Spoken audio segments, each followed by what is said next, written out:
ప్రపంచ స్థాయిలో హైదరాబాద్లో 150 దేశాల నుంచి ఇక్కడికి వచ్చి హైదరాబాద్ నగరాన్ని ప్రపంచ పటంలో ఒక గొప్పదనలా చూపించగలిగారంటే ప్రతి తెలంగాణ పౌరుడు గర్వించదగ్గనటువంటి విషయం. ఈరోజు లండన్లో జరుగుతున్నాయి, లండన్ నాటి మహారాజా నగరంలో జరుగుతుంది, టోక్యోలో జరుగుతున్నాయి, జపాన్లో జరుగుతుంది, చైనాలో జరుగుతుంది, బీజింగ్లో.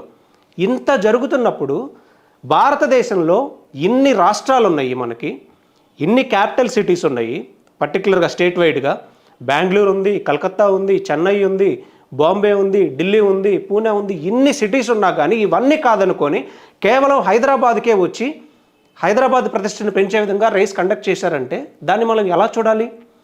ఈరోజు మళ్ళీ ఆ అగ్రిమెంట్ ప్రకారం కంటిన్యూ చేస్తుంటే రాష్ట్రానికి ఈసారి 1500 కోట్ల ఆదాయం వచ్చి ఉండేదే కదా. 700 కోట్లు డెఫినెట్గా డబుల్ చేసే ఉద్దేశంతో కంపెనీస్ ఉంటాయిగా. మరి ఆ ఆదాయాన్ని పోగొట్టుకోవడం కోసం మాత్రమే ఈరోజు రేవంత్ రెడ్డి గారి చర్యలు క్లియర్గా కనిపిస్తూ ఉంది.